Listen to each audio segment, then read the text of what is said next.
Hey, it's Shane with GotRom.com. I want to take you through a very simple 5-step hip mobility sequence that I do every day, actually. It's kind of like my daily maintenance routine, and it's the first 5 things that I would do before squatting deep. So it's very simple, and what I like about it is the way that it's kind of linked together. There's no wasted time, and it hits all of the hip muscles. So here's what you do. The first thing we're going to get is the hamstrings. You're going to stand up, and you're going to do a basic forward fold. This is just your hamstring stretch. So you can kind of bend one leg or the other. You can just put your hands on the ground or fingertips or whatever you can do. Breathe and relax. If you are a follower of my ballistic stretching program and you're comfortable and familiar with ballistic stretching, this is actually what I do. I turn my hands down like this. I contract my quads so that I'm not stressing my back whatsoever. All the tension's on the hamstrings. And I do little bounces like this. And so I get a little bigger hamstring stretch every time I kind of pulse. I'm kind of using my quad and hip flexor muscles to pull me deeper into the stretch. I normally would tuck my chin like this, get a nice hamstring stretch. From there, I immediately flow back into a hip flexor stretch. And I like to get in a long lunge position, elbows out wide, crunch, look underneath myself. So I'm really exaggerating this kind of pelvic tilting and crunching action. Then I drop my hip, then I side bend and breathe and relax. From here, sometimes I'll, again, do a little wushu, kung fu, ballistic stretching style pulsing, or if it doesn't feel right, I'll just breathe and relax, or I might contract everything in my body, so I'm kind of trying to pull my feet together, so I'm squeezing them together like this kind of action, squeezing and releasing, or I'll side bend, put my hand on the ground and reach.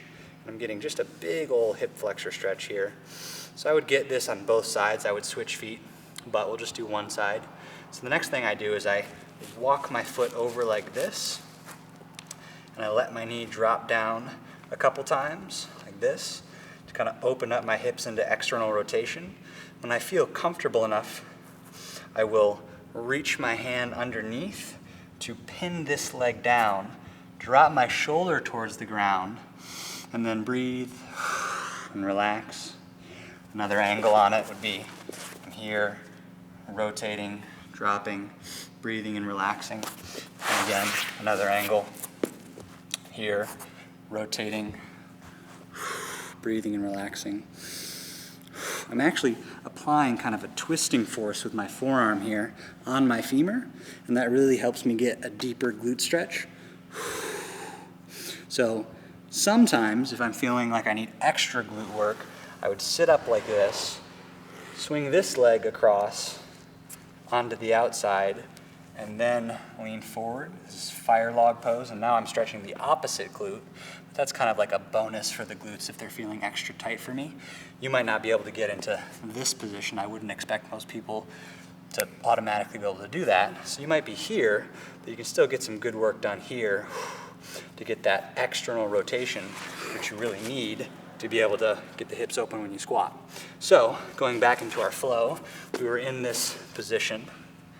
The next thing that I would do is I would stand up, spread my feet out wide, turn the toes out, and start to sit back, lean forward, and notice what my hands are doing here. One hand goes underneath me, the other hand in front, butt back, chest forward. Then I'm contracting, relaxing. The stretch that I feel is here. Again, you might be here. It's not important that you're where I'm at. It's important that you're stretching the target muscles, which are here. So I would sit my butt back, lean forward, contract, relax, play around. Eventually I would sit my butt on the ground, and I'm in my straddle position. And then, again, we're targeting these muscles here. You hunt around, get comfortable in your hips, and then this is kind of from the Pancake splits, middle splits program.